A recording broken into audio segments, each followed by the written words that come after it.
Tipp today in association with Slattery's of Pecan, your main Peugeot dealer for over 50 years in the Premier County. Slattery'sGarage.ie.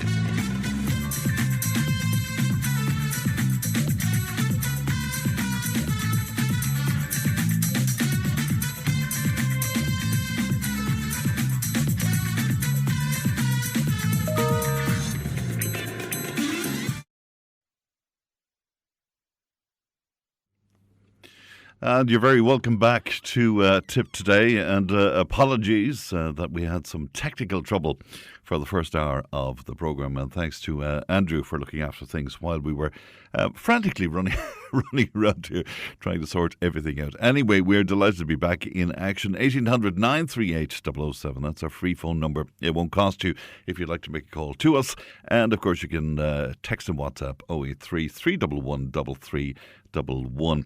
Now, with the rising cost of fuel and energy still in focus this morning, many households are feeling the strain. It raises the questions, are there viable alternatives, and how practical are these alternatives? Well, a great friend to the show over many years, Paul McCarthy, has been looking into this for us and joined us now. Good morning to you, Paul.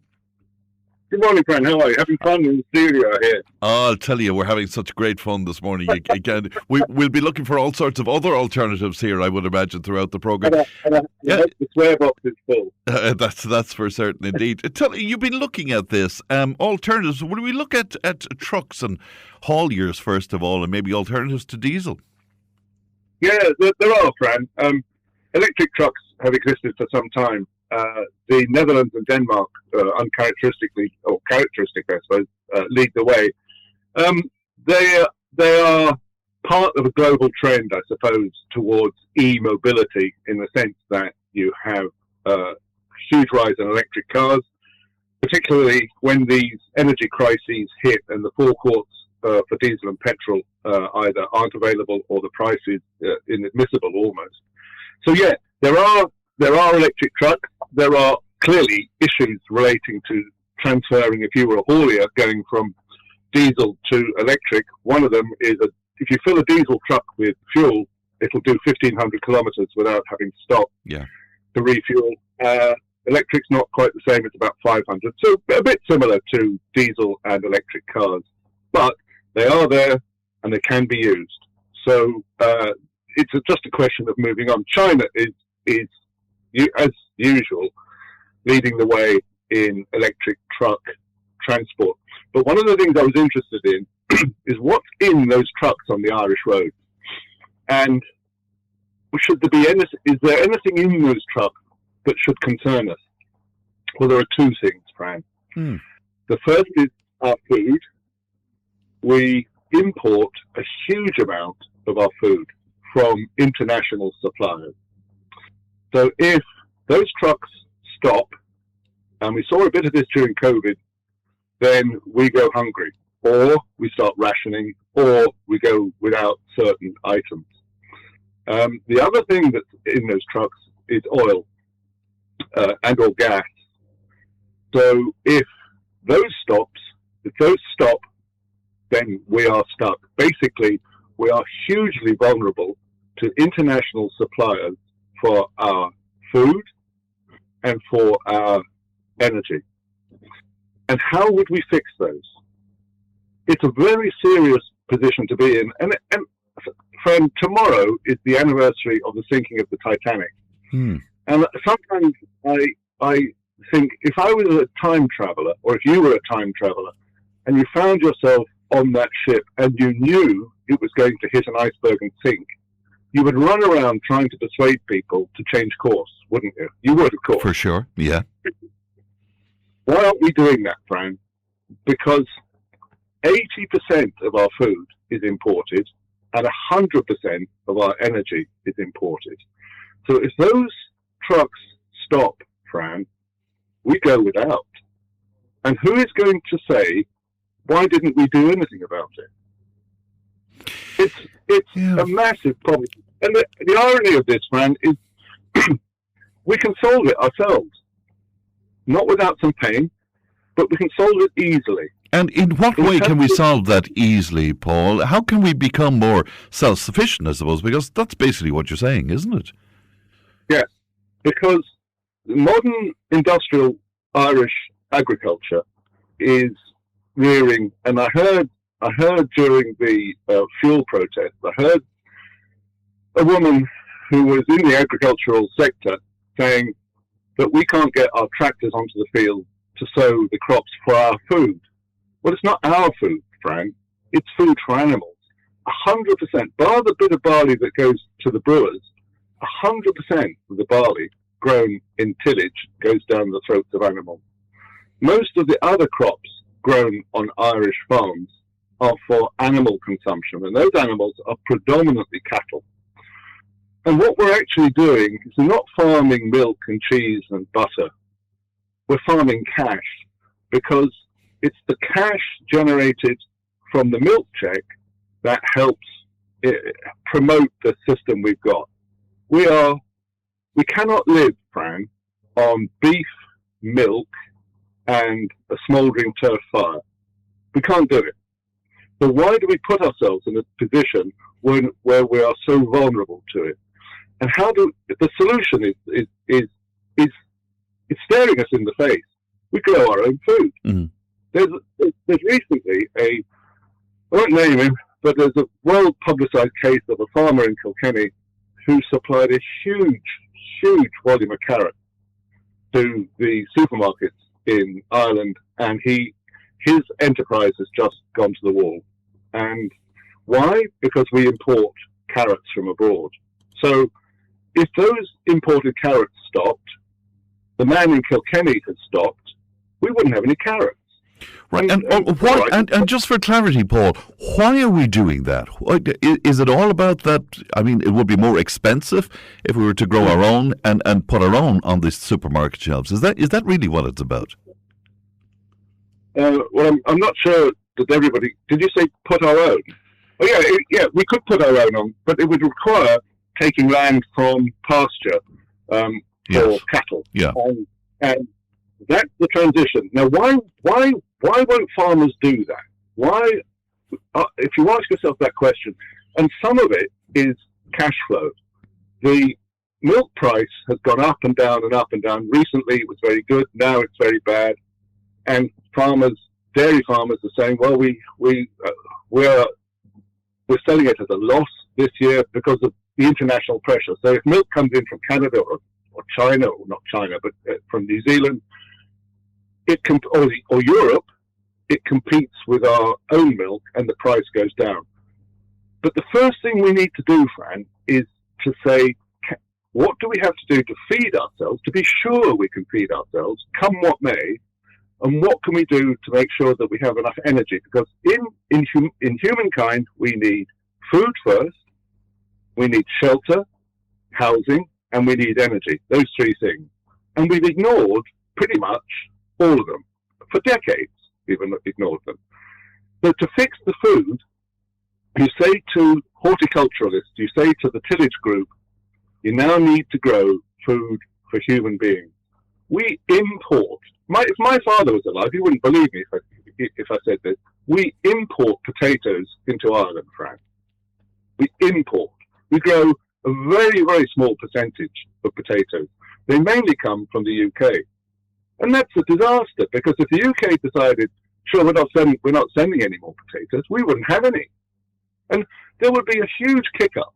People would say, who let it get so bad? Who let us get so vulnerable to other nations' actions? If we move now, so the problem with tillage is cash flow. Horticulturally, if farmers are growing food for human consumption. Now, I stand to be corrected on this.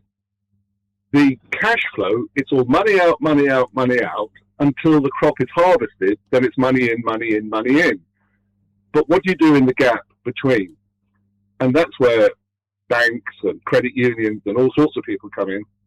So you change that and you say, we will pay you a carrot check or a horticulture check, like the dairy industry get the milk check. Now your cash flow is level. Now you can make a budget. Now you can plan. And now you can encourage people to grow food that we need. What about energy? In the energy business, the ESB take a lot of stick, but they're actually doing, pretty slowly in my opinion, and not nearly fast enough, they're doing quite a good job. Out in Money Point, out in Clare on the west coast, we had a coal-burning fire station, a coal-burning electricity generator. We stopped that. There's a little bit of oil left in for reserve purposes. And the ESB are converting that to a renewable power station. They're going to put floating offshore wind farms out on the west coast of Ireland, bring it inland through Money Point and distribute it. There's a huge amount of work to be done, Fran. There's a huge amount of money to be made. And why? Ireland needs 7 gigawatts of electricity. Off the west coast of Ireland, we have almost the best wind in the world. If this was the Premier League, we would be the Manchester City chasing Arsenal. Yeah. We have nearly the best wind in the world. So Ireland needs 7 gigawatts. Well, how much energy is in the wind in the west of Ireland? Well, the estimates vary. Some say 50 gigawatts, some say 120 gigawatts. So if you could harness that, Frank, take the lower figure of 50. We need 7. 50 is 7 times what we need. So if we could harness it, we would export that through the interconnectors to our neighbours and then beyond. And we would actually be making money. So now we would be food secure and energy secure. And then we only have to fix the housing. And then, Fran, our security of our standards of living is maintained. It's copper fastened. You're there. But why? I'm on the Titanic, Fran, and I'm telling the captain to change course. He's going to hit the iceberg. And it's so frustrating. What was the delay where the wind energy off the coast is concerned, Paul? Because, I mean, we've known about this for decades. We've known about the potential of this where Ireland is concerned for decades. But now, seemingly, it's going to be years down the line because the technology and the people who are able to put that technology in place, there's such a backlog for them. It will be decades before we could harness that, even if we decided to do it properly now. I wish I knew the answer to that, Fran. I'm not close enough to the coalface to be competent to answer it. I can only suspect it's probably a mix of reasons. Perhaps the short political cycle, perhaps the independents all wanting populist agendas fixed. Perhaps there is an innate lethargy. Perhaps we didn't want to curtail turf harvesting in the Midlands. And there's a lot of perhapses. But when we know now what we know, we should be running out of the traps like a greyhound. We should be giving the ESB or whoever the money, the green lights to get this thing really, really going. There are technical issues with it, Fran, with the energy thing. Yes. But the potential, Fran, for Ireland as a nation, for Mr. and Mrs. Ireland, to earn money from energy generation instead of spending billions of euros importing international oil. I mean, it just, why don't we do it? It's there. If you saw a 50 euro note on the ground, you'd pick it up, wouldn't you? You wouldn't walk past it. What do you think we've learned? What did we learn from last week, do you think? Nothing.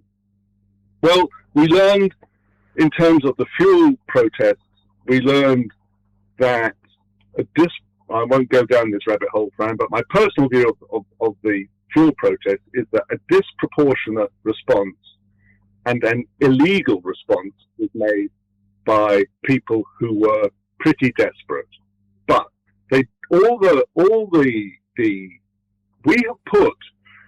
have painted the farming community in Ireland has been painted into a corner, largely assisted by the EU and by Chagas, and who just got it. See, I don't believe that the EU, the mandarins in the EU, I don't not mean mandarins, the men and women who are influential in the EU, I don't think they really care very much about Ireland.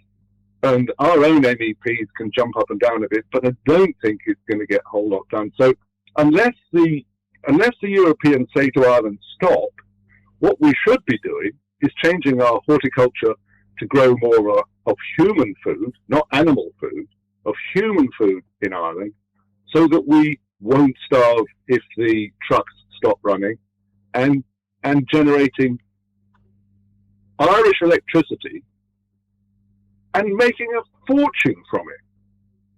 Never mind about the Treasury in Dublin receiving huge amounts of tax from possibly only 3 big American firms working in Ireland.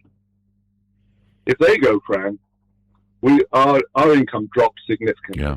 So while we're there, and while we're receiving this money, let's do it to plant the money trees in our fields and in our oceans to the west. And in 10 years, Fran, we will be in a different place, a much, much happier, securer place where we can actually start thinking and standing up a bit and saying, we did that. As a nation, we did that. We made this work. Aren't we the smart ones?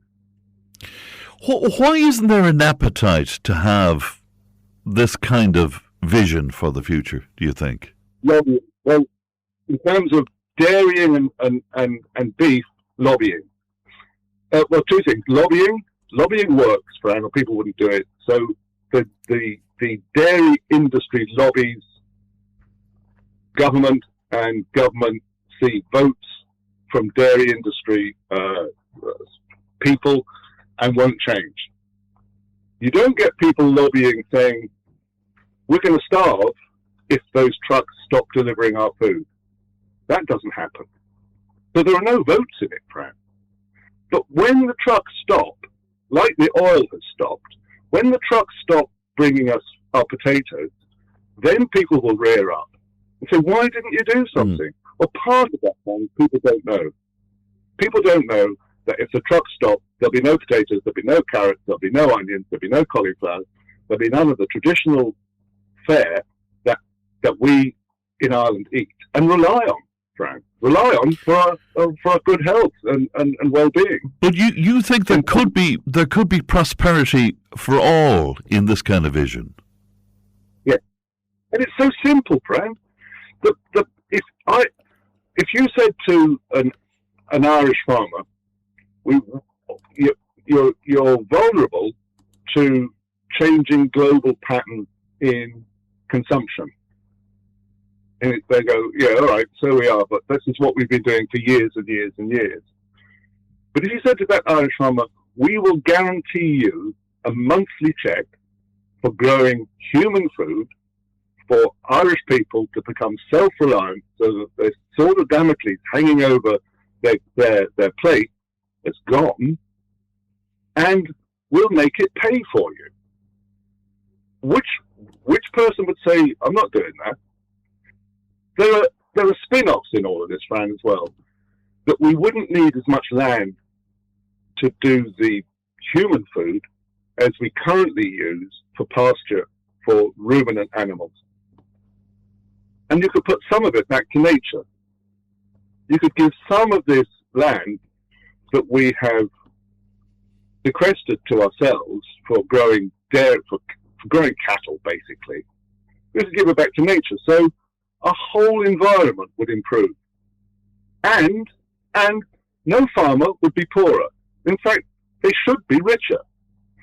In all this energy we've got, Fran, this excess energy that we're using, we have a system, it's not quite in place, but there could be a system in place, other countries have it, where if you're hard up, basically, Fran, and your energy is huge, your meter has a number on it, and the ESB or whoever can send cheap electricity to you. So we would be producing an excess of electricity.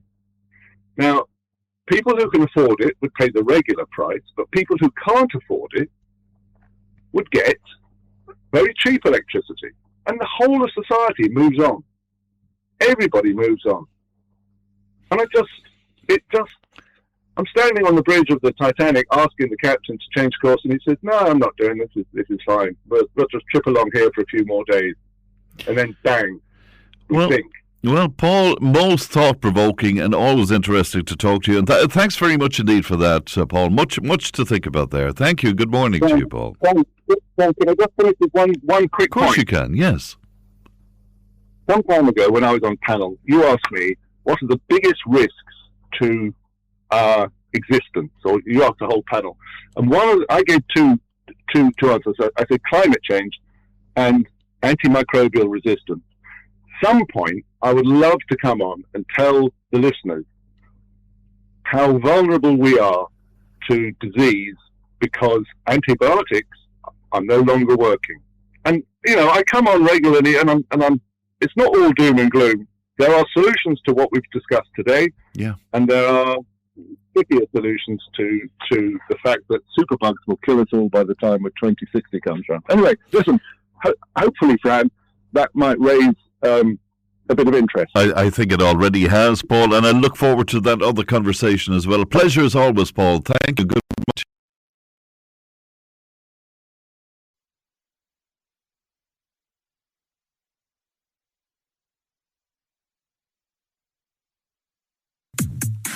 Tipp FM's Tip Today. With Slattery's Garage, Puck On. Main Peugeot dealers in the Premier County. And now stocking the full range of the luxury French car brand DS Automobiles. Book your test drive today with Slattery's Garage, Puck On. See slatterysgarage.ie.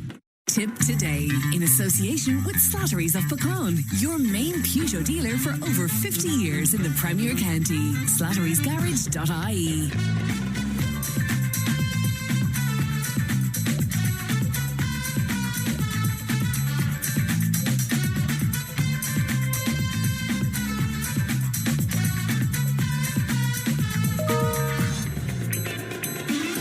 Now, just looking at the screens in front of me following my conversation there with Paul McCarthy, and fair to say that it's mixed. It's kind of mixed. Some people finding that conversation very interesting. One person saying it's good forward thinking. Other people disagreeing profoundly with what Paul had to say to us today, even though generally that's the reaction whenever Paul speaks to us. But I'm sure you'll agree, always thought-provoking. Now, time for global news. That'll be joined here in the studio by Thomas Conway. Good morning to you, Thomas. Good morning, Frank. Of the Nina Guardian, of course. Can we start with what's happening in Iran? And now we've gone to the stage where the Americans are saying they want to block the Strait of Hormuz. And the comparison then is in the 1950s about the Suez Crisis, which is kind of interesting. Indeed, it's an interesting one. Now, some people have disputed this, but just to give a brief summary, the Suez Crisis was a diplomatic moment in 1956. It's widely regarded as the moment in which Britain's control or global supremacy began to fade or evaporate. A complex crisis. Essentially, Egypt attempted to nationalise the Suez Canal. Their leader Nasser was in charge at the time. The British opposed that along with France and Germany and attempted to intervene. But the Americans kind of called a halt to it, along with the UN, President Eisenhower, at the last minute. And it was widely regarded as the moment that, yes, that British power started to ebb or started to evaporate. Now, so the comparison then with what's happening in the Straits. Many people are arguing that, what Trump is doing here is kind of the US lashing out, that this is US power gradually fading away. Now, I'm not sure I entirely agree with that. I think the US still has the largest military in the world. It still has huge capacity to dominate countries and take countries apart. But there is a certain parallel there in that it's another vital strategic waterway, the Strait of Hormuz, somewhat similar to the to the Suez Canal, although the Strait of Hormuz is natural. The Suez Canal was essentially built. But it's very interesting what's happening there because Trump is effectively trying to turn the tables now. You had a situation whereby Iran was effectively blockading the strait. Now, Mr. Trump has said the US will blockade the strait. It will not allow any Iranian ships through. And that is an attempt to cripple the Iranian economy. That because you have Iranian ships flowing through that strait, importing and exporting oil. And that is what Mr. Trump wants to do here. He wants to subject Iran to as much pain as possible so that I suppose they will make further concessions. What about China here? Because, I mean, my understanding is there might be some sort of altercation with a Chinese ship coming out of here full of oil as well at the moment, isn't it? Yeah, I think that is in the news this morning, and it's worth pointing out that China was one of the countries which brought the US and Iran to the table, along with Pakistan, who played the leading role in those negotiations last week. Those negotiations which didn't seem to yield anything over the weekend. It was a bad week for J.D. Vance. He was sent out on that trip to Islamabad and nothing came of it. But the role of the Chinese certainly is very, very interesting here, because obviously we've alluded to the kind of strategic battle between the US and China, but up to 90% of Iran's oil goes to China. Now, it has developed its own self-sufficiency, the Chinese, and they have wind and solar power and they have their own strategic reserve of oil, which Xi Jinping has kept for situations like this. But there will be tensions here, and it depends on how far Mr. Trump is willing to go and how much pain the Iranians are willing to tolerate. I think that will be the measure of this crisis. And once again, at the core of this, did they underestimate the resilience of Iran, as they probably did in Korea, in Vietnam, in Afghanistan? Did they make the same mistake again? I think they actually did. And, you know, I'm looking at a quote here. It's from a former, I'll read it out. It's from a former Iranian essayist. Sometimes the fate of this kingdom hangs by a hair, but that hair does not break. This is Iran. This is Iran. I think it's a very applicable quote, because Iran, you know, has been under sanctions for years, and the reason these current wave of protests whipped up in January was because of the economic pressure it was under and the currency pressure. And yet, despite that, the regime has clung on. And although it's been largely decapitated, it remains in place. The Islamic Revolutionary Guard Corps are still largely in charge of the country, and they're running the show at this point. So it's a very interesting situation, but I think Mr. Trump did underestimate this. As I've said before, militarily, the project has probably been a success. You know, the invasion has probably been a success, but politically, it just hasn't been. There was no long-term strategic thinking there on behalf of the US, on behalf of Israel. I think Israel and America's goals diverged. I think Israel and Netanyahu, and he is still looking for complete regime change, whereas the Americans are more focused on eliminating the nuclear threat, eliminating Iran's capacity to enrich uranium. And it's worth stating that the 400 kg or so of enriched uranium, which you know is almost bombing material, is still at large. It's hidden underneath mountains somewhere at one of those Iranian nuclear sites. So that is still there in the country. Would you explain something to me? I mean, largely where oil is concerned, America is self-sufficient. Isn't that fair to say? Why is the price of their gasoline, as they call it, going through the roof in America then? As I understand it, and I'm not an expert on the oil markets, but they all seem to be interlinked. This affects the global economy. It creates inflation in the global economy at large, and it particularly affects the oil sector. So despite the fact that the Americans have effective self-sufficiency in terms of oil and in terms of fossil fuels, it all trickles through, and that's pushing up the price to, was it $4 a gallon in the US? Yeah. And obviously we see the effects here, and what happened here last week was a direct consequence of the turmoil in the Middle East. So yeah, global oil markets heavily interlinked, and I think that's what's creating the economic crisis. I mean, it is the worst energy crisis we've seen in decades, if not in recent history. Indeed. Now there's talks again about a possible peace plan or peace talks once again, and that's reflected in the barrel of oil too. How real is that at the moment? Is it fair to say both sides want this to stop at this point, but it's about face saving? Is that? Yeah, I think that's a fair assessment. I think, but both sides are coming forward with maximalist demands. Yeah. I mean, I saw the Iranian proposal last week, and it was drop all sanctions and, get out of the region. Essentially, the Americans want to ensure that Iran has no nuclear material. The Israelis want a regime change. Everybody wants different things, and that's unattainable. I think the solution, everybody, all sides will have to walk away a little bit dissatisfied, but with an outcome that is acceptable to each administration and to each regime. And that will be very, very hard to achieve. But certainly, when you look at it on the round or on the whole, Iran is still under a totalitarian regime. Those thousands of protesters that were killed in January, there is no justice for them. It depends on, I suppose, their support for their proxies across the Middle East. The war with Hezbollah, Israel's war on southern Lebanon, is still trundling on. Yeah. So the Middle East is a messier place as a result of this conflict, and largely that's as a result of Trump and Netanyahu. It's going to be very interesting indeed to see what happens after this. As you say, it's a mess in the Middle East at the moment. But, I mean, will alliances change? Yeah, I think particularly in relation to the Gulf countries, the likes of Saudi, the UAE, Qatar. They have really felt the consequences of this war. Everybody's been affected across the globe, but it's them who have been most affected because they've had Iranian missiles raining down on them, and that's because they're housing US forces and housing US military bases. And now that the fact that Mr. Trump is so capricious and unpredictable, they will probably be rethinking their approach to America. Remember, they have to live with Iran across the Gulf. You can't change geography.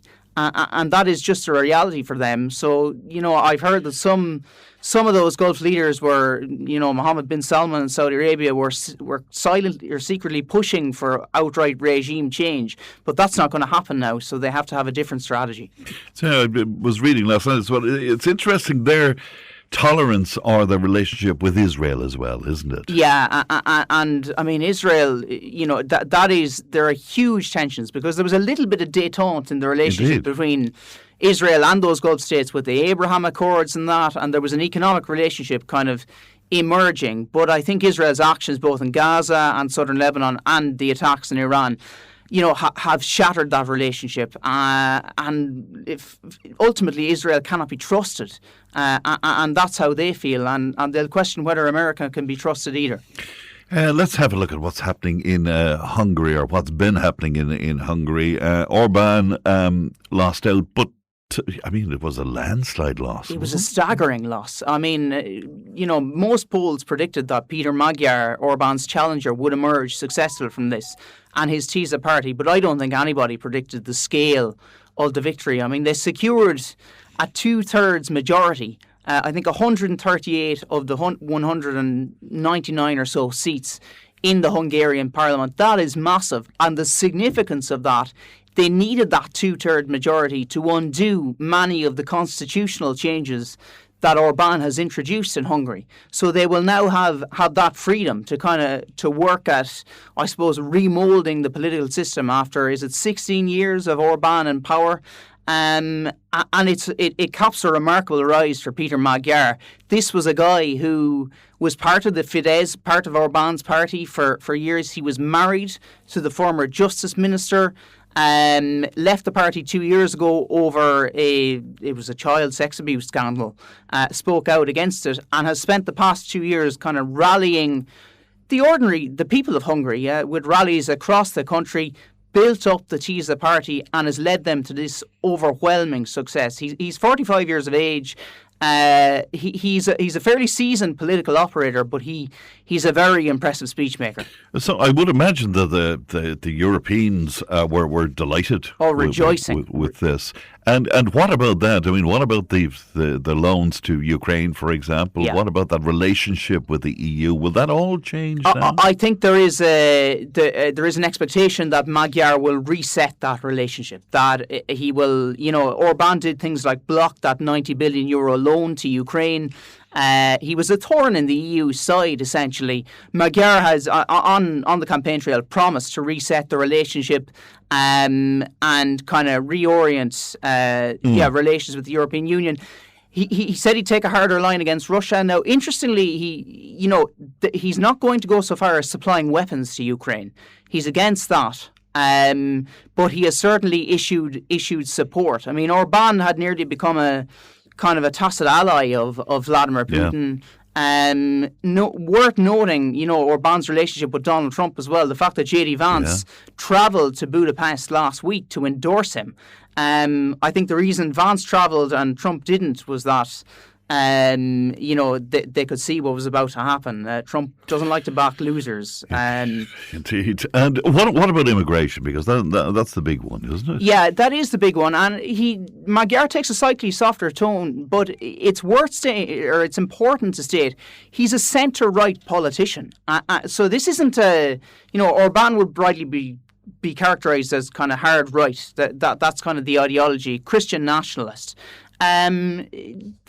Magyar kind of comes from a similar mould. He was a member of that party, so he'll still take a tough line. Right. We're not talking about a liberal leader. No, we're not talking about the liberal left or anything like that. And that's what I find really interesting. And I suppose that indicates the fact that he got such an overwhelming majority. I think Hungarians have become wary and tired of Viktor Orbán and the constant fighting with the European Union and things like that. And just to remind people, his control of the media is worth mentioning. Yeah, his control of the media is worth mentioning. I mean, the media was effectively enthralled to Viktor Orbán. He had he was running effectively a number of state outlets. And they were doing all sorts of things like broadcasting alternative polling numbers which showed him to be winning the election. But I think he very clearly accepted the defeat. The defeat was so overwhelming that on Sunday night he came out. There was only about 30% of the votes counted, and he came out and conceded defeat. Now he's only 62, I think. He's only 62. Yeah. So I mean, is he going away? I don't think so. I mean, he indicated in his concession speech on Sunday night that the challenge now is to regroup and that there is a lot of work ahead. Like, this guy has been involved in politics. Viktor Orbán was a student leader. He has a very interesting biography. He was a liberal at the time. He served. He was, I think, Hungary's youngest prime minister at the age of 35. But he served 2 stints in opposition, and he remoulded his party into kind of a right-wing force, a hard-right Christian nationalist populist force, and then governed for 16 years. So I don't think he'll go away. His life is Hungarian politics. I think they are the main party of opposition, albeit they're a very weak opposition now with the number of seats that they have. So, Magyar is in charge now. But, I mean, he's been thrust into this position. It's a very powerful position. We'll see, can he deliver on the many promises that he made? It's going to be very interesting indeed. Let us move to the UK and particularly to Scotland, Wales and Northern Ireland. What's happening, Tom? Yeah, so May 7th is the date, if I'm correct in saying that, for local elections across the United Kingdom. Big moment, not least for Keir Starmer. His rule could be threatened depending on who gets elected. There could be a leadership heave against him. But there are also very interesting things happening in the countries. Scotland have parliamentary elections. The SNP, the Scottish National Party, I saw a poll last week. They're projected to effectively sweep them as they did in I think, prior to the independence referendum in 2014. Down in Wales, Plaid Cymru, which are the Nationalist Party, are expected to take the Senate. No, that's really remarkable. Yeah, that's really remarkable. 105 years of Labour domination in Wales. Labour have dominated Welsh politics for over a century. So this is a remarkable rise for Plaid Cymru, the Welsh Nationalist Party, and they will lobby or they will campaign to be given devolved powers similar to that of Scotland and similar to that of Northern Ireland. And then, of course, there aren't elections in Northern Ireland, but, of course, you have Sinn Féin in charge there. So you're left with a situation, along with the DUP, of course. So you're left with a situation whereby Sinn Féin is in power sharing in Northern Ireland. The SNP could be the ones dominating in Scotland, and another nationalist party, Plaid Cymru, are on the rise in Wales. And that prompts all sorts of questions about the UK Union, the United Kingdom in its current composition, and whether that's viable going forward, because the Scottish National Party are going to lobby for another independence referendum. That will, further open. The discussion has already been opened on a border poll in Northern Ireland. And if Wales wants to kind of tread its own path as well, the union. And Thomas, is there a relationship there between Sinn Féin and the SNP as well? Is there some sort of a... Yeah, very interestingly, John Swinney, the leader of the SNP, has he came out in a show of, he's working with Michelle O'Neill, the Scottish First Minister. They were the Northern Ireland First Minister. They were first sighted at the Pope Francis's funeral back in April of last year, and they have kind of taken a pragmatic, collaborative relationship. I assume because they both have similar goals. I mean, Scotland and the SNP want independence, Sinn Féin want a united Ireland, and by working together, they can, I suppose, advance those goals. So there is an interesting alignment there between the two of them. The SNP has also been giving training to members of the Plaid Cymru, the Welsh Nationalist Party, preparing them for government should they triumph in the elections, because they've obviously never been in government. They would be very inexperienced when it comes to actually running the country.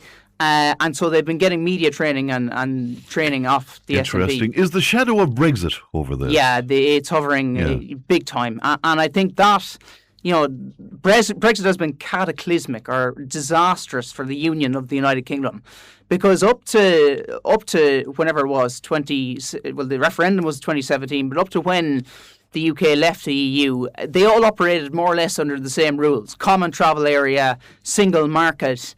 All that has kind of changed now as a result of Brexit. We don't need to rehearse the whole conundrum in the Irish Sea and the backstop or whatever it was, but that precipitated a whole new debate on. But the irony is that the voice of Brexit could well be the next Prime Minister. Yeah, that is, and that's the crowning, isn't it? I mean, Nigel Farage, yeah. And they're likely, Reform UK are likely to do well in the local elections in England. I mean, there's various local councils up for grabs, none really significant. There's a few mayoralships or municipal elections, but if Farage does well there, it will further accelerate his rise. And although a general election is still a good bit off in the UK, I mean, he is on a trajectory that's heading towards Downing Street. And what we recently saw with the Green Party in England, will we see anything of them, do you think? I suspect they will probably do well. I mean, they are the alternative. They're pro-EU. They're a kind of a liberal left party. And the Lib Democrats as well under Ed Davey will probably enjoy good results. But I think Reform really are the ones to watch here from an English perspective, because I think the more councils they take hold of and the better they do across the United Kingdom, the further it accelerates Mr. Farage. All right, almost out of time, but we have to speak about Donald Trump and the Pope because that's been making headlines. Not only did he attack Pope Leo, but I don't know if you saw, he posted that image of himself as Jesus. Even though he denies that. He denies it. He said he was posing as a doctor, and this was while he was receiving a McDonald's delivery to the front door of the White House. I mean, you couldn't make this stuff up. But I mean, it's grossly disrespectful, really. The image was disrespectful. The attack on the Pope is, I would think, unprecedented. But in fairness to Pope Leo, he bit back in his own kind of softer way, and kind of suggested that he's not afraid of speaking out against war. Yeah, but was this really foolish? I mean, did Trump not have a substantial amount of Catholics back him? He did, including his vice president, J.D. Vance. Was it 55% of Catholics in the States? Yes, backed him and many, even the ones who aren't Catholic, all the Christians who support Trump, that Christian nationalist MAGA base, would have a certain affinity with the Pope because he's a spiritual leader. So I've heard, all sorts of commentary on it. Tucker Carlson was out, criticising Trump. It's remarkable, really. The Pope is embarking he's on an 11-day trip to Africa, a round trip of Africa. It's his second more major foreign trip since being elected last year. But, I mean, that has been overshadowed utterly by this. And speaking of Africa, just before we go, what's happening in Nigeria? Yeah, there was an airstrike there it was actually Nigeria's Air Force. It was targeting Boko Haram militants. Yeah. but it's said to have killed more than 100 civilians at a market in the country's northeast. So, I mean, obviously Boko Haram, which is the militant jihadist group, poses a significant threat to stability across Africa. But, I mean, that's shocking if 100 civilians have been killed. So that's miserable news, unfortunately, to end. Thomas, pleasure as always. Thanks very much for coming into us today. That's Thomas Conway from the Nina Guardian with our global news slot. News and information's coming up. Tipp FM's Tip Today. With Slattery's Garage, Puck On. Main Peugeot dealers in the Premier County. And now stocking the full range of the luxury French car brand DS Automobiles. Book your test drive today with Slattery's Garage, Puck On. See slatterysgarage.ie. Tip Today, in association with Slattery's of Pecan, your main Peugeot dealer for over 50 years in the Premier County. slatterysgarage.ie.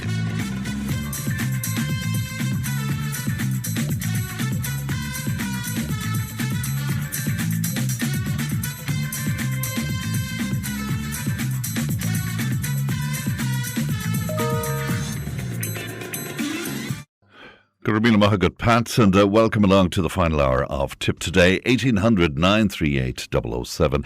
Now, one of our biggest country music stars, Robert Mizzell, took to social media recently to share support of the fuel protests that took place right across the country, as well as attending them himself. And he joins me now online. Good morning to you, Robert. Good morning, Fran. How are you today? I'm very well indeed. Great to talk to you. As we speak, Robert, I understand you're on your way to a protest. Yes, we're actually, there's a group of people here from County Offaly have organised a bus, and they asked me to attend with them, so we're on the way up to Dáil Éireann. I suppose, I think that a lot of these guys and girls that are on this bus would have been involved in the protest, the blockades, whatever they're calling them. But I think now that has moved on, we've gone to phase 2 of the protest, and I think people finally recognize that they have an opportunity to change this government. They have an opportunity to do something positive. And a wise man once said, let your adversaries, never stop your adversaries from doing the wrong thing.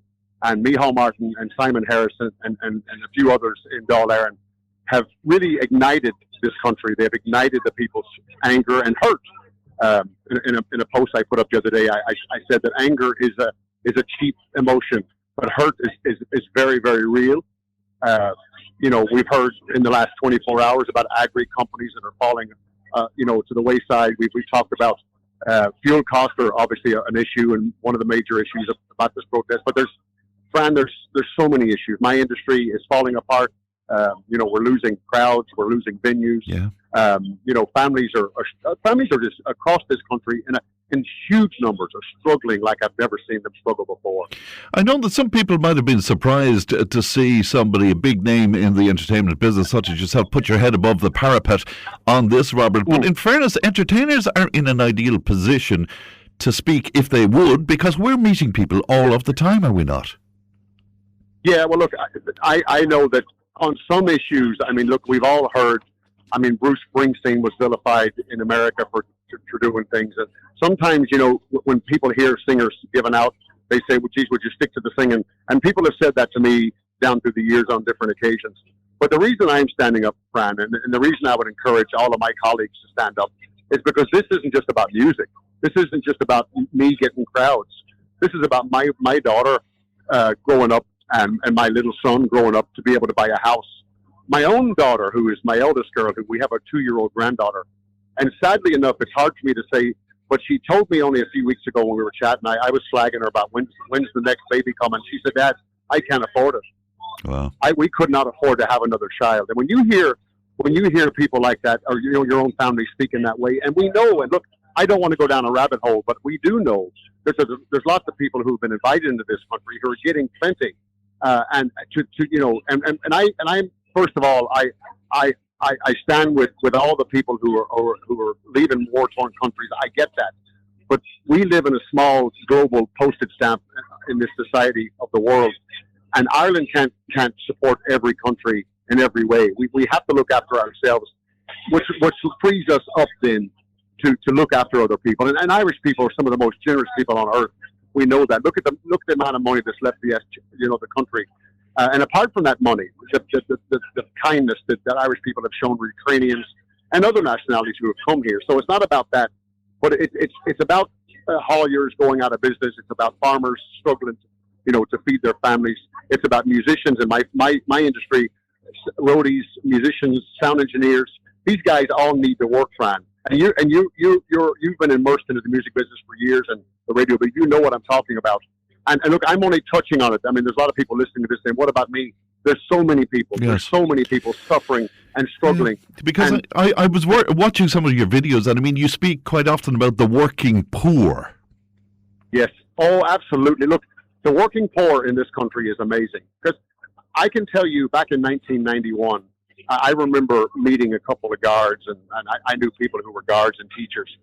In 1990, around that time, up until around the year 2000, if you were a farmer or if you were a guard and your partner was a teacher, you were considered wealthy people. Yeah. You had 2 government jobs. You had good pensions. But now, I mean, I know the guards are getting a lot of stick right now, maybe rightly so in some cases. But there are hardworking guards out there who are doing their very best, and those people are working and they're struggling to pay their mortgages. And back in 1990. A man could go out and he could work, and if the woman, his wife, wanted to stay home, she could, if she so chose that. But now she can't. Now she must put her children in child care, and she must get out to work now to make 2 incomes. And even with those 2 incomes, it's still difficult to pay the bills. And I'm a testament to that, Fran. I've made great money over the years, and I let no one tell me that, oh, geez, a fellow did once tell me I had it good for long enough, but that was his own opinion. But yeah. It takes multiple different outlets of income that I'm working on at the minute to try and make up the balance and to look. I have 2 8-year-old cars at home. They're not brand new. I have a modest house, but I have children, and I have all the bills that any ordinary person has. And if I'm struggling, what's happening to just the people who have a factory job or a postman or a milkman or whatever the case may be? And we have only one opportunity, I think, that's come our way in the last number of years to do something about this right now. And now is the time, not tomorrow. Now is the time. And if we don't stand up and peacefully and make our protest and make our names be heard, we're going to lose this opportunity. And if you don't do it now, I would just say, well, just off you go into the silence, because you're not going to get this chance. The motion of no confidence and then the counter motion from the government, I mean, that's has no value really, because the government has the numbers. So there won't be any change from that, Robert. Yeah, yes. Well, I think from what I've been talking about, James Gagan is sitting here beside me, and I was talking to James a few minutes ago, and I think what this no confidence vote is going to do for all of the TDs who feel that Micheál Martin has done the right thing in this situation, those TDs are going to be under pressure in the next election. Robert Troy and Peter Burke and all the lads down in this area, I can tell you, if they're listening to this program, guys, you better find new jobs, because the people of this country are not going to turn out in numbers to vote for you after you support the Taoiseach that is telling people that they have no right to protest and that they can't park their car on a public road that they paid for. And look, I get it. I know there was disruption, but I was on the protest for 4 days. And the people on this bus behind me are the kindest, warmest people you're ever going to meet. Every ambulance. In fairness, just for accuracy on this, he didn't tell people they didn't have a right to protest, but his problem was with blockading the depots and particularly the oil refinery, and the fact then that would bring the country to a complete standstill, Robert. I agree with that. And as a matter of fact, I would agree with Micheál Martin on that end of it. Yeah. That, look, what we're doing today, I think, is probably the best form of protest, to go up and show your face in town and let them see you. But I think where Micheál Martin made his big mistake was he came out and he spoke to the nation like they were school children, and he told hardworking farmers and hauliers that they were wrong for what they were doing. Now, maybe there was elements of it that were wrong, but he, as a man who's in politics all of his life, he should have known better and should have known how to speak to the nation in a sense that would have united people, at least got people to say, well, look, okay, we have an issue here, we must deal with it. But anybody watching that speech that night, everybody that I've spoken to, I haven't heard one woman, one child, or one adult that agrees with the way he handled this. And it's on his head right now. On the no confidence vote is down to him and Simon Harris And I've heard anecdotal evidence recently in the last couple of hours that Simon Harris is talking a little bit sweeter now to the people because he knows that his back is against the wall. And this no confidence vote might not do anything today, but trust me, I'm not a politician. I have nothing to gain from this, but I'm telling you now, these guys like Robert Troy and Peter Burke are in awful trouble come the next election. Because the people and Robert, on this bus will because you were part of the protest, the mention of the army, was that a game changer? Yeah, absolutely, it was a game changer. I mean, look, in my own country, they criticized ICE for coming in. I think it was a slightly different issue because they were looking at largely illegals. And look, I've been asked about that what's going on in America. I don't agree with what's happening in Iran. I don't agree with what Trump is doing. But also, I don't agree with the Irish army being. There was no need for them because look, if you look at the amount of people, Fran, that were around this country protesting, how much trouble was there from any individual? Very little. I mean, it was minuscule. In Paris, they're bringing out slurry tanks and they're spraying their buildings with shite.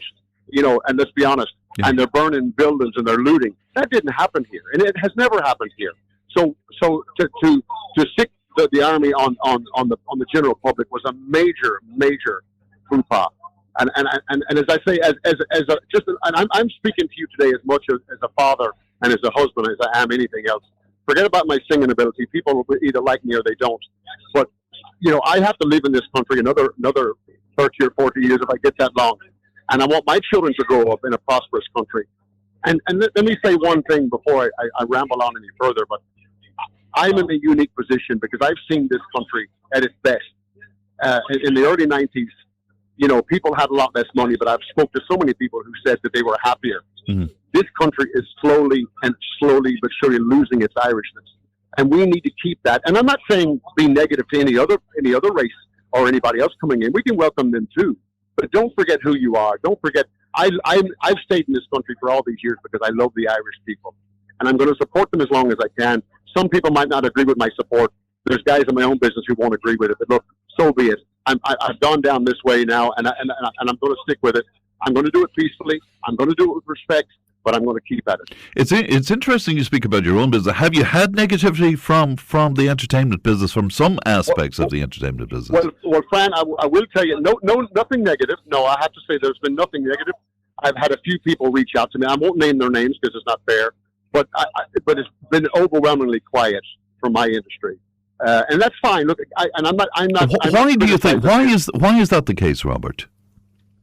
Well, I think it's because, first of all, maybe it's an economic thing. Maybe they reckon that look, the crowds are that small, and if I annoy half of them, I'm going to be in trouble. Yeah. So I don't know, and maybe they look. I've been in a position all my life. I came up in foster care in Louisiana. I've been through adversarial times in my life before, and I have a fighting spirit. When I say a fighting spirit, but a peacefully fighting spirit, I don't want anyone to think that I'm being violent in any way. But because of that fighting spirit, I'm well able to stand up for myself, and I'm well able to speak.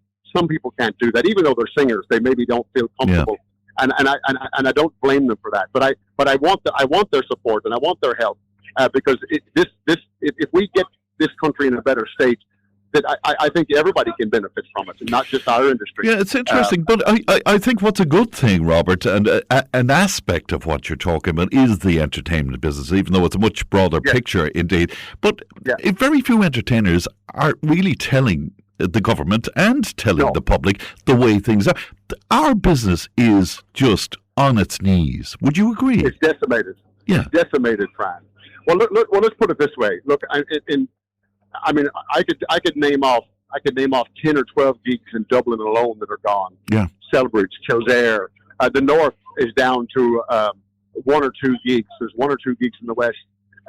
The Midlands, I think the Well and Moat is really the only major dancing gig left. Yes. And the numbers have been less than half. And I mean less. And look, all you have to do is reach out to your listeners. And if anybody doubts me, if I'm telling lies, they can come back and let you know. But I'm not. And everybody's talking about it. But there's this, in the music business, there's this thing on Facebook to make it look good. And look, we're all doing Grand Lads. And there's a time for that. And I'm still promoting I'm doing gigs now at the minute. I have a gig on Friday, and I'm not going to even tell you where the gig is because I don't want people to think that I'm toting for business. But I have gigs, a few gigs this weekend, and I have some coming up. But so we have to go on Facebook and we have to say, "Come and see us." Of course, that's part of our business. Course, yes. But also, I want people to know that we need their support more than ever. And this isn't just about putting money in my pocket. We need there's sound engineers, there's road crew, there's musicians who've worked hard at their craft.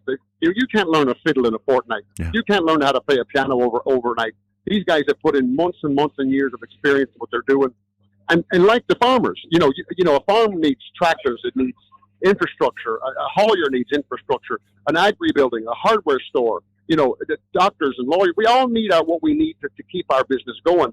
And if we allow the economy just to spiral out of control, so that no one can live, you know, I think a lot of Irish people have retreated into their homes. I see it every night coming home from gigs at 3 or 4 o'clock in the morning. There's nobody else. There's nowhere to be seen. Where years ago, you know, you'd always. Yeah. Sorry? Absolutely. I see it myself, and I often talk about it here on the programme. And again, I mean, you're one of the first from the business to stand up and talk about this. And I often said, Robert, I wish more of us would talk about it, you know?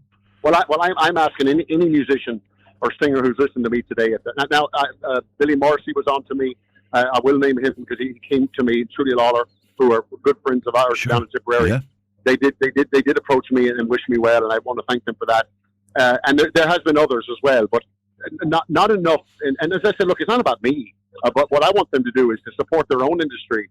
And look, bands around the country in the early 90s, and even long before that, but in Big Tom's day, and all those guys who were you know, they paved the road for me. Declan Murray and Flavin, all these guys paved the road. And I don't want to see this industry end, you know. And if we don't do something about it, because people are. But look, I could go on for hours, Fran, about the reasons why the radio stations, a lot apart from yourselves and a few others, we're not getting the radio play that we used to get, and it's difficult to get singles out. It's difficult to get the word out there. But even if we were right now as we sit today, I think the main reason that the thing is down so bad is because of the economy, and people just haven't got the money. And we've had people give out about our door price as well. But look, as I said, we charge because we have to charge that, because if we didn't, we might as well stay at home. And you know, I want my industry to flourish. But as well as that, I want my children's future to flourish, because what are they going to have, Fran? What you know, when you talk about building houses in this country and you talk about the planning issues, there's so many things we could talk about, Fran. But today, as we go to Dublin here, we're just coming through the toll bridge here. I feel the hurt and the anger in people in Ireland, and I just want to do my little part. I'm not affiliated to any party. As I said, I'm just a gobshite from Louisiana trying to help. Well, it was a pleasure to talk to you today, and I hope we can do so again soon, Robert. But many thanks, and a safe journey to you today. Thank you for talking to us. Thank you, Fran. Thank you. Bye-bye to you now. That's country music star Robert Mizzell speaking to us there. How do you feel about that? Do you think entertainers should speak out or not, as the case may be? A lot of people onto us straight away. Saying, well done to Robert for speaking out. What a brave man, somebody else is saying. Robert, well done. He's speaking the truth like our brave protesters, it says here. Okay, lots more coming into us on that. Basically saying well done to Robert Mizzell. We'll take a break, back in just a moment. Tipp FM's Tip Today. With Slattery's Garage, Puck On. Main Peugeot dealers in the Premier County. And now stocking the full range of the luxury French car brand DS Automobiles. Book your test drive today with Slattery's Garage, Puck On. See slatterysgarage.ie. Tip Today, in association with Slattery's of Puckon, your main Peugeot dealer for over 50 years in the Premier County. slatterysgarage.ie.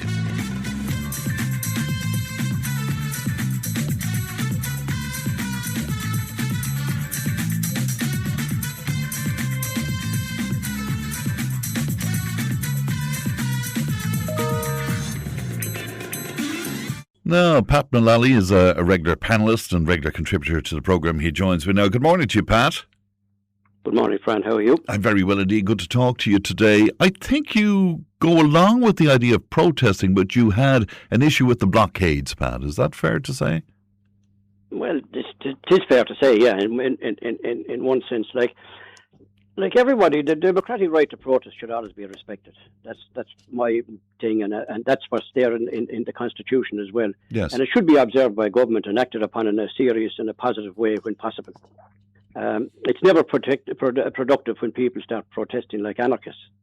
No, and illegal blockades may seem a logical motivation, but they almost always just make everything worse, which happened.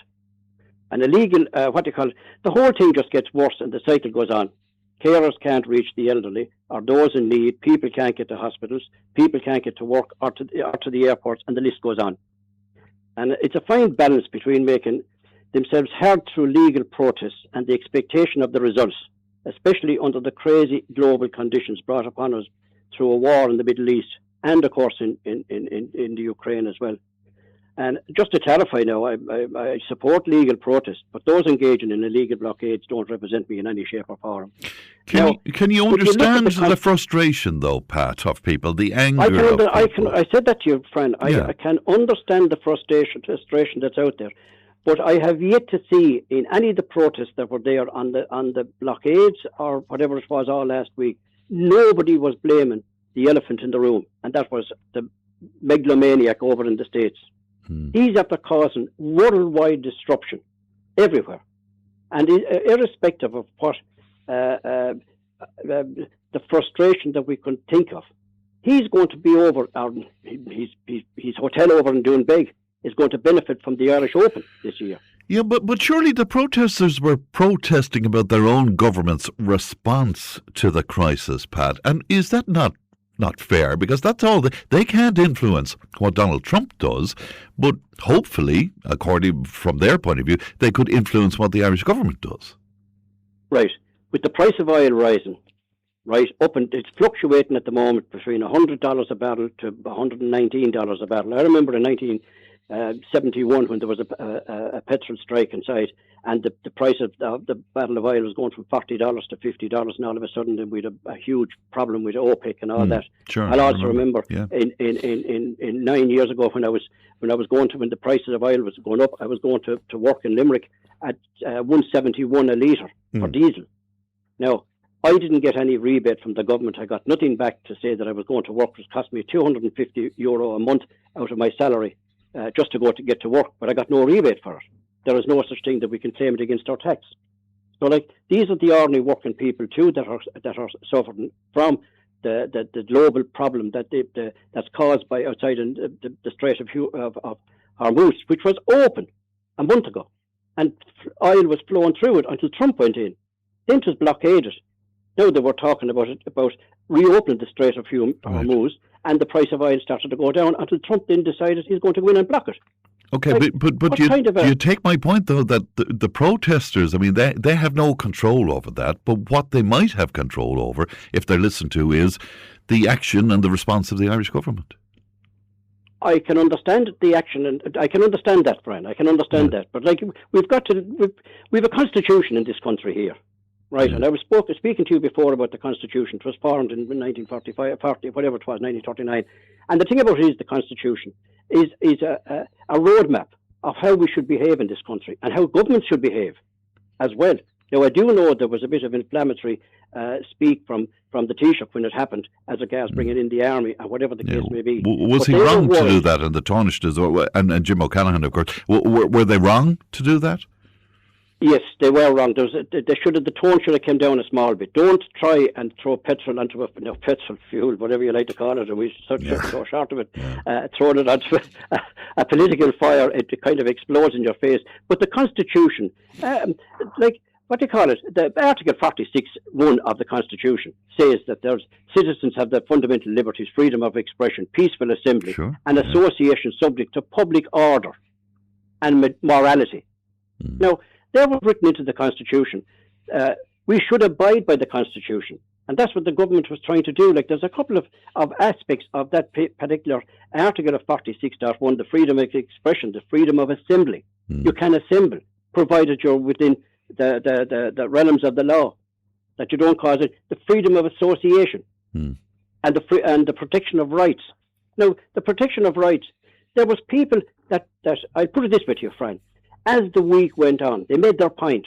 The protesters made their point. They blocked the roads. They blocked, whatever the case may be. They caused disruption in the country, and they did make their point. But to continue with the protests was, in my mind, a little bit folly, because what happened is they brought 90% of the people with them in the protest, and people agreed with it. But as they started to block the blockades, block the refineries and block the ports, then there was a different right. But Pat, they continued with their protests because the government did not come out and say, well, okay, here's what we're going to do for you, because then the government said, well, you know, when the protest steps down, we may look at something. Do you know what I mean? Well, when the price of diesel went up, to give €250 million back. Now they're after giving 550 million. That's 750 million, and with the implication of that inside it, there is nearly 800,000. But the government benefits. I did 800 million. The government benefits hugely from the sale of petrol and diesel. I know they do. But if you look at it another way, then that there was. We'll put it this way to you, right? As far as the opposition was concerned, and the opposition in main party opposition is Sinn Féin. Yes. Right. They were saying to cut the carbon tax. Yes. Now, when the carbon tax was being brought in, Sinn Féin they didn't vote for it. And Catherine Conway was the last count caller at the time. 10 people inside the Dáil said they wanted to vote. When she looked around, Sinn Féin were sitting on their hands, and nobody went up to say, right, we're going to speak about this and abandon the carbon tax, because they knew with the carbon tax was supposed to be ring-fenced to give people that are in difficulty, and also to retrofit some homes as regards conserving energy. Now, they're coming out now saying they want to get rid of the carbon tax. Well, where do you go inside in government? You've got to balance the books inside it, as whatever the case may be. And when you look at it, there was an employer one time, right, that one of his staff went to him and they said that the lads were going to go on strike. They didn't have a union, but they were going to not drive out their vehicles or whatever the case may be. And they wanted a rise in wage. They wanted a few pounds extra an hour or whatever the case may be. And he said, lads, let me sleep in it tonight. I'll tell you tomorrow morning. And the following day they came in and they met the lads again. And he said, right, lads, he said, I've slept on it, he said, and what I'm asking you to do now is this. I agree with you. You do need the rise of wages, but I have to say you'll have to get rid of one man. You go away now and tell me which man you're getting rid of. They certainly weren't going to do it, and they all went back to work. But you see, that analogy, I'm not sure how that reflects the current situation. I mean, we have money in our coffers, and it was the choice of the government whether or not to spend that money at this time to alleviate people's suffering. The rainy day fund. But you're Jeannie Mac, it's raining. Is it not raining like hell at the moment? Maybe, but there could be a lot more down the line. I said when Trump was going for power that this is going to be a disaster for the world. And I said it on your show, friend. We were speaking about it before Trump was elected, and I said this second term is going to be disastrous for the world. And what did it turn out like? That's what it did. And he's now the messiah as far as the fractured MAGA followers are in the States. Well, his support is diminishing in the States, as I'm sure you know. It is, as I'm saying, they're fractured over in the States. You know what I mean? And the thing about it is, but he was the messiah for him. Right. Did the protest here not work? It did work. You'd have to say it worked. Yeah. Okay. It did work. We're all going to benefit from it. So what does that say for the future then? Do you think we're going to see more protests? Do you think? No, that's another thing. That's another thing that I should be speaking about as well. Because if we just take for example that they wouldn't meet the protesters, the PR people from the protesters or whatever, those four of them there, Bob James Gagan and some of the rest of them there, the government wouldn't meet them. We'll go back to the riots that were in Dublin. The government didn't ask any representative of the rights to come in and speak to us before they burned the buses. It just so happened. It is a volatile situation. And it's going to happen. If they give in to those protesters, we're going to have a mixed match of people that say, right, I have a problem tomorrow morning. We just take, for example, Pat Mullally has a problem tomorrow morning. He'll go out and he'll block the road with his car, or whatever the case may be. That's not on. Yeah, but I mean, But the thing about I it is- know people who are not part of organisations who would try and lobby the government. Our own lovely young lady, Cara Darmody, is one, for example. I mean, she doesn't represent a political party or anything, but she is getting access to the highest people in the land. So here you have a bunch of people. And I would say fair play to Cara Yeah, Darmody. absolutely. She's doing a very, very good job. But what I mean is, here But you have people people with in other grievances, and surely they deserve the ear of Absolutely. of our Like politicians. we have unions. I was a member of a trade union. I made my own job for years inside. Yeah, but We you always see, the had a perception problem now, with- we the had a- perception now, Pat, is that, you know, the hierarchy of trade unions no longer represent all of the workers anymore. And even, you know, Deputy Seamus Healy said this to me the other day, who was a staunch trade unionist, as you know. He would have concerns with the unions at the moment.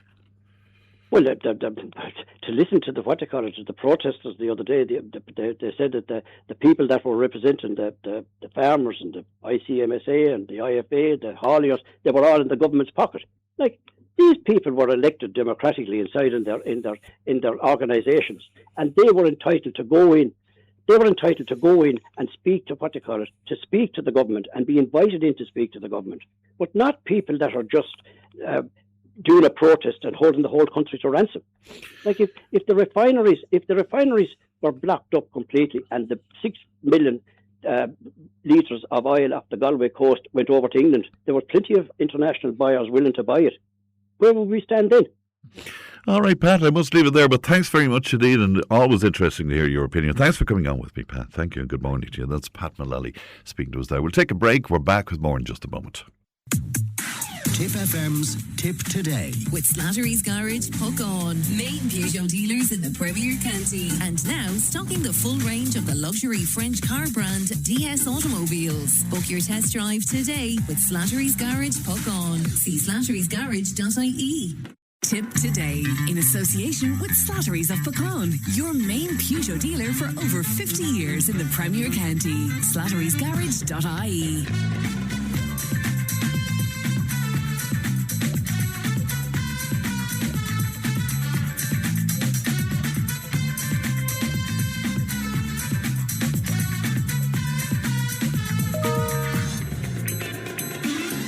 Now I'm glad to be joined by Councillor Richie Malloy of Family Cares Ireland. Good morning to you, Richie. Good morning to you, Fran, and your listeners. And good to talk to you today. Several things I want to talk to you about, but one of the things in an email that you sent to us, you're advising people. I think you're of the opinion, and most of us would agree. I mean, this vote of confidence in the government, the counter motion from the government is going to go ahead. There will be confidence in the government because they simply have the numbers. But you're advocating that people would educate themselves on political options at this point and go out and take part, Richie. Well, that's the thing, Fran. You see, I suppose it's even interesting now since the vote of no confidence was proposed there.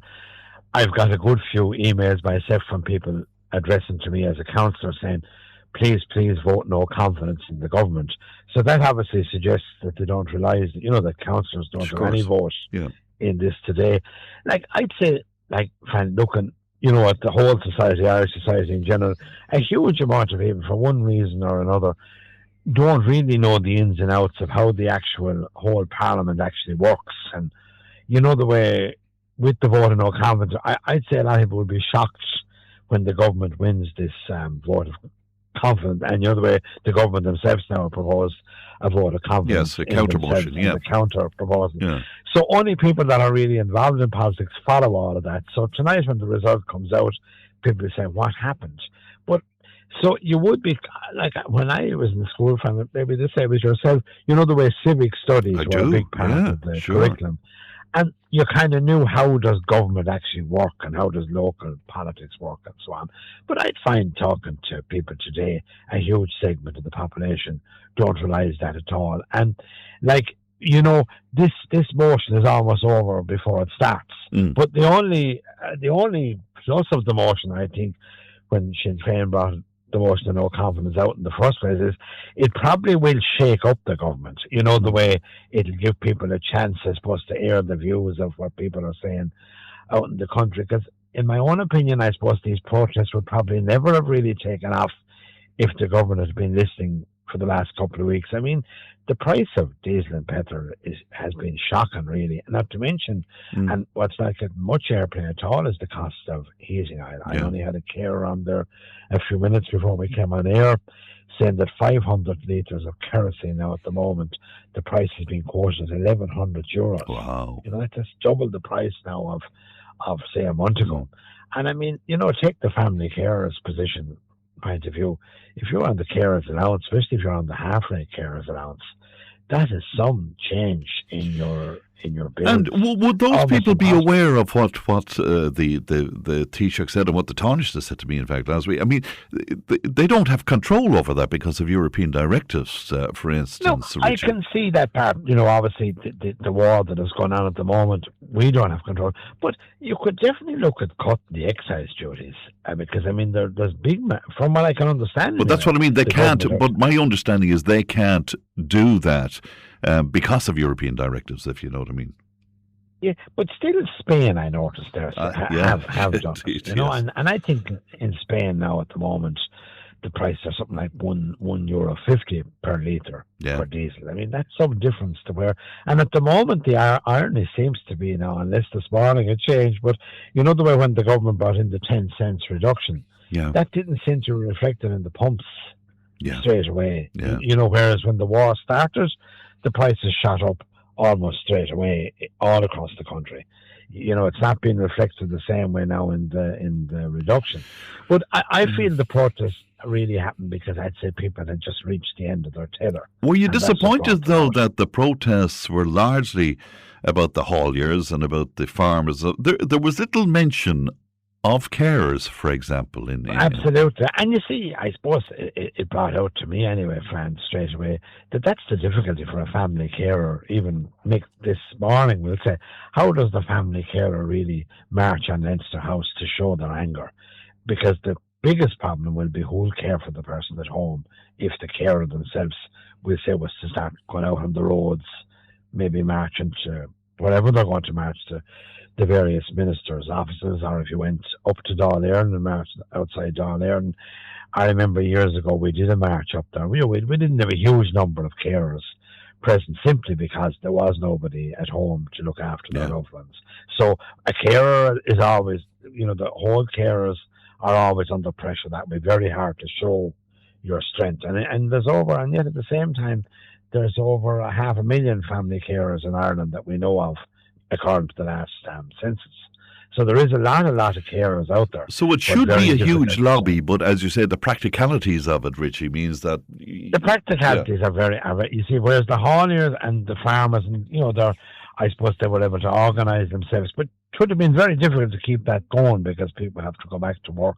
Of course, schools What was your overall view of the protest, and then when it escalated into, as some people describe it, blockades of the depots? What was your overall view, Richie? You see, when the protest started, I could well understand why people, are so frustrated and how do they get their message across to government. And the biggest problem would be, the way you've got the recognised groups like the IFA and the Hauliers Association and that.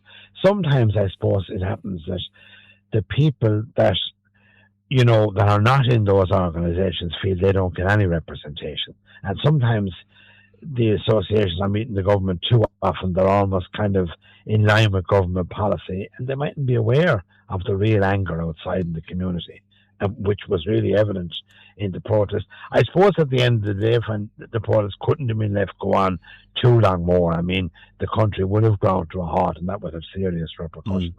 But, several people... I think it was a shot across the bows at the same time to show government that people just are not happy. But several people have made that point, that maybe the government is living in some sort of a bubble and they don't realise what life is like, particularly where rural Ireland is concerned. But I mean, there's so many rural TDs. Surely they're bringing information back, and surely they're bringing concerns back. It was interesting yesterday that the Fianna Fáil parliamentary party that was supposed to meet for 2 hours met for 4 hours in actual fact.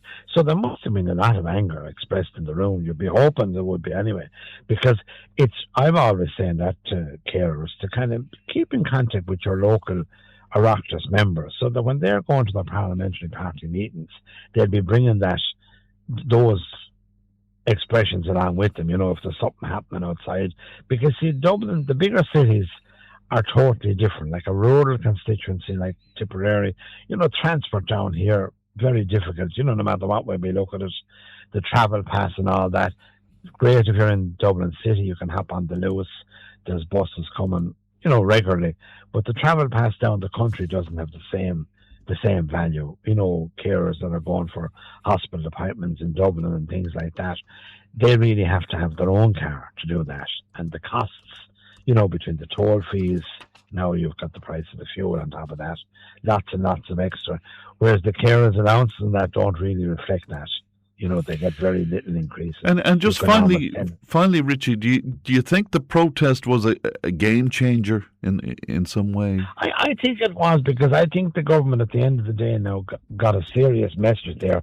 And take the fact that we're going to be taking on the European presidency in a couple of months' time. Obviously, the government wouldn't like to see a repeat of the protest during the presidency. But I'd say they really have to keep in tune with the ordinary people in the country. And maybe in today's motion in the Dáil, there'd be lots and lots of talk in the afternoon. And I suppose it will be getting the message across that, the vast majority in Ireland, are under serious pressure with bills on a weekly basis. And now, I suppose in the next budget that's coming down the tracks, they'd really have to give serious consideration. And I'm sure the people too, when you think about it, Fran, the protest that was going on for the extra €400 for the heating, with the disability groups. You see, it was disappointing that got nowhere. They had a protest, all right, but it was pretty small. And I suppose it goes to show you that when you had a huge protest like that, a package was agreed within days. I mean, that will probably resonate with groups out around the country. The difference, whereas the smaller protests didn't get results. So we can expect more protests, is basically what you're saying. I think society is, and that's what I meant by that post in the first place, that, in the bigger picture, people, everybody in the country should get involved in the various, because political parties really only represent whoever's actually in them at the current time. So if a group and a party are very well to do, we'll say, they're kind of cut off then from what the ordinary person is going through. So I would encourage, especially younger people, get involved in groups like, political parties, maybe start another political party. I suppose democracy is the cornerstone. You have to have democracy, but you have to have most of society involved in the process. Otherwise, the sad facts are, I suppose, when only literally over 55% maybe vote in elections, 55 to 60. So that's a huge percentage that don't vote at all. They don't feel they're part of the which is a story in itself. Richie, I must leave it there, but thank you so much for your time today, Richie. Thank you. And good morning. Good morning to you. And Councillor Richie Malloy speaking to us. I will take a break back in just a moment. Tipp FM's Tipp Today. With Slattery's Garage, Puck On. Main Peugeot dealers in the Premier County. And now stocking the full range of the luxury French car brand DS Automobiles. Book your test drive today with Slattery's Garage, Puck On. See slatterysgarage.ie. Tipp Today, in association with Slattery's of Pecan, your main Peugeot dealer for over 50 years in the Premier County. slatterysgarage.ie.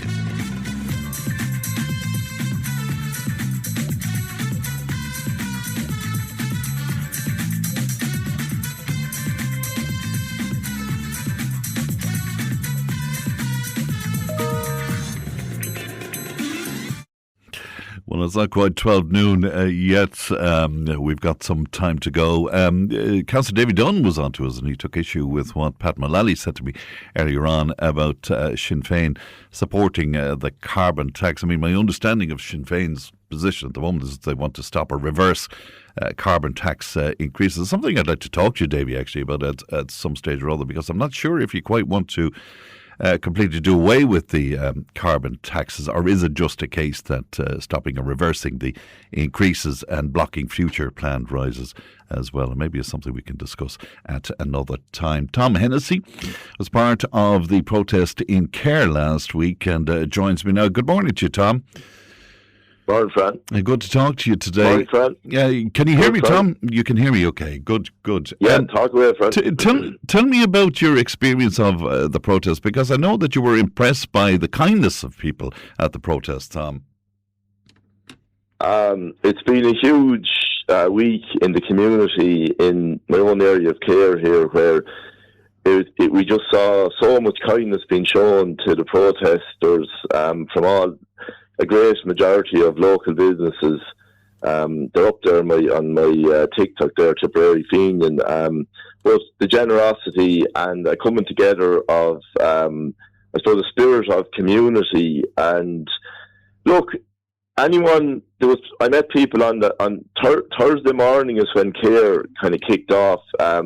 Kind of spilled over from Cashel, which I had been up at on a number of occasions when it started. But care kind of got going on the Thursday morning, Fran, and when word spread, it was amazing how quick the business community rallied. Not only the business community, lads we were getting delivered everything from hot dinners, full hot dinners, to sandwiches, you name it, home baking. So yeah, look, it's never easy, Fran, to stand at a protest if it's pouring rain, cold. The weather wasn't too bad there towards the end of it on Sunday, but there's a lot of great men and women have put in long hours on the roundabouts and on the sides of the roads there outside care.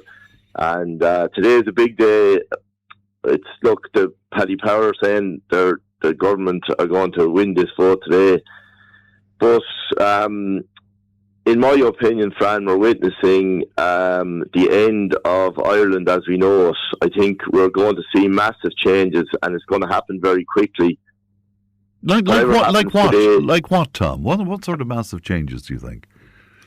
I think finally people have woken up. I think that this has been bubbling under the surface for about 10 years.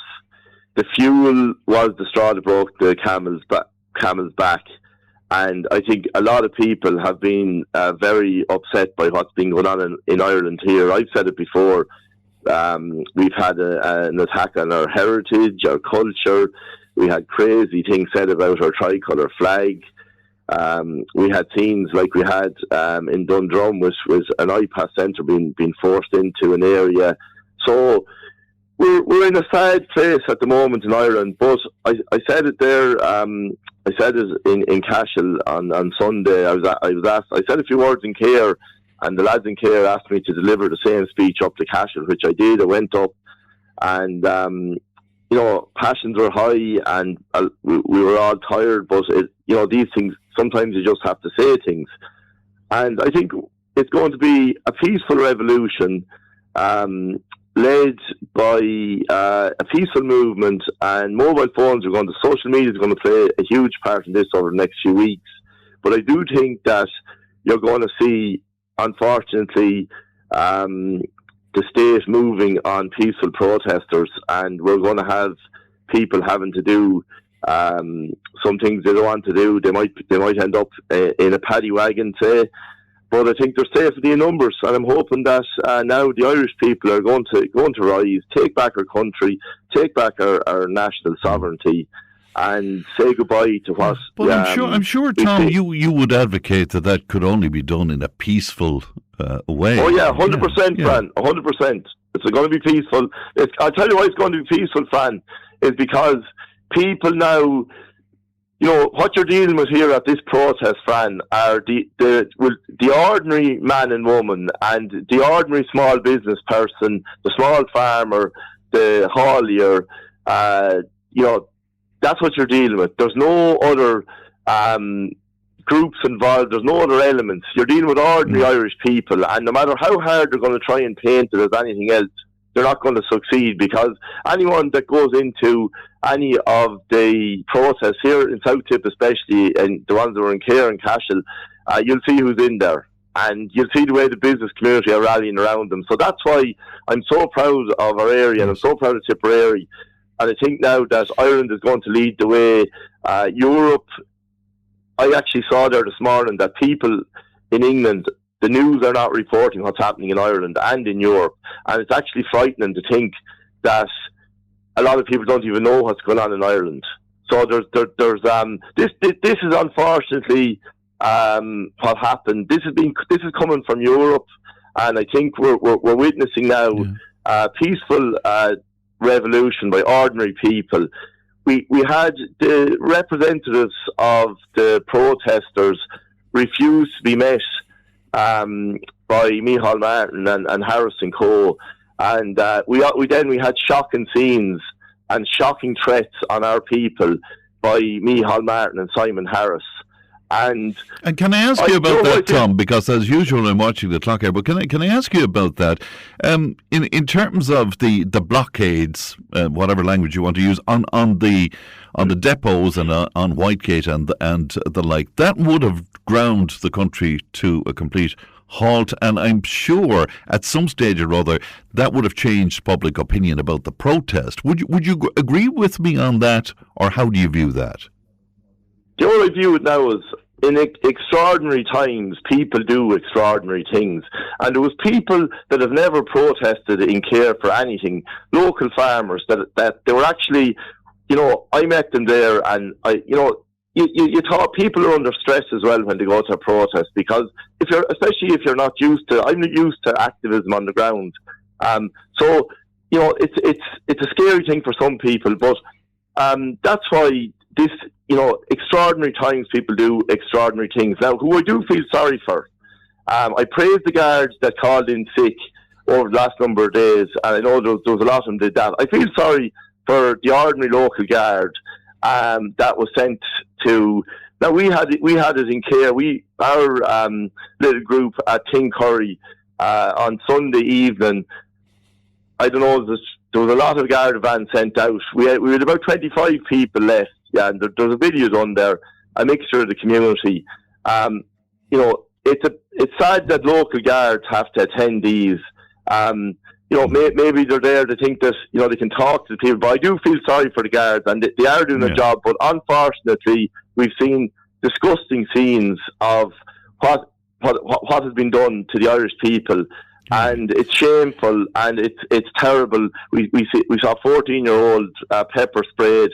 We see a man being dragged out of a tractor in Cork, and he's in court today in Middleton. So we're witnessing we're witnessing the final throes of a corrupt cartel, but they will do their best to make sure we don't succeed. And just before I let you go, was the protest a success, Tom?